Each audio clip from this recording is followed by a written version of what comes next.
Abarth was founded by Carlos Abarth in Bologna, Italy in 1949, and from 1951 it's used its current headquarters in Turin. Its history had started in racing, but also selling performance parts for Fiat, Lancia and Alfa Romeo, selling over 4,500 exhausts by the end of the 1950s. 1958 saw Abarth strike a deal with Fiat that saw them take part-built Fiats and turn them into far sportier Abarths, with their own successful catalogue of customization parts.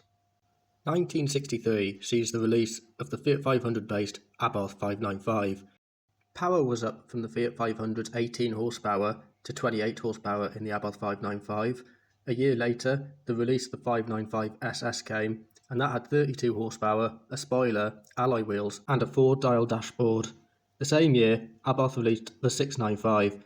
Only 1,000 were built. It had 38 horsepower and could do over 90 miles an hour. It's believed that only 150 of these remain today.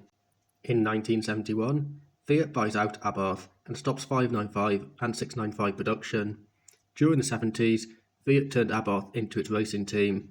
They helped develop a rally edition of the Fiat 124 and the Fiat 131. There was also a road version of the Abarth 131 that had 140 horsepower, while the rally version had 240. During the 1980s, Abarth assisted Lancia with the development of the Delta S4 Group B rally car. The 1980s also saw Abarth return to offering sporty versions of Fiat. This included the Ritmo and the Strada. However, most of the 1990s, the Abarth name was not used. The exception to this is Abarth extras such as rear spoilers, body kit and 13-inch alloys on the Cinquecento and the Ciento models of the late 90s. 2002 saw the release of the Fiat Stilo Abarth.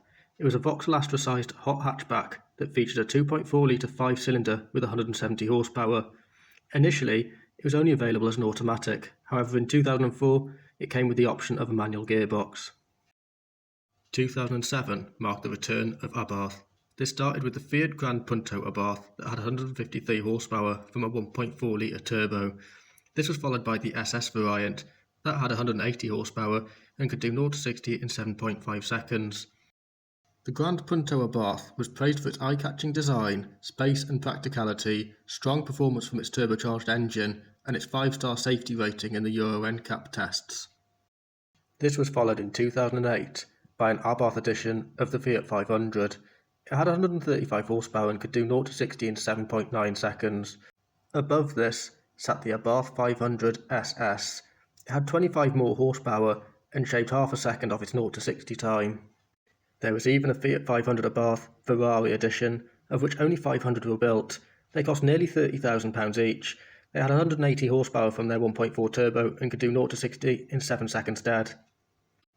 2016 sees the return of the Abarth 124. This time, it's a convertible based on the Mazda MX-5. Power comes from Fiat's 1.4 turbo. It's 170 horsepower and can hit 60 miles an hour in 6.8 seconds. There's even a rally version of the 124, and power for this comes from Alfa Romeo's 1.8-litre turbocharged engine, which produces 300 horsepower. In 2022, South American markets see the release of the Abarth Pulse SUV. It's powered by a 1.3-litre turbocharged engine, which produces 185 horsepower, which is good for 0 to 60 in 7.5 seconds. 2023 sees the launch of the Abarth 500e. It's believed to be the world's first electric hot hatchback. It has 152 horsepower, can hit 60 in 7 seconds. 2024 sees the launch of the Abarth 600e. It's Abarth's most powerful, fastest production car to date.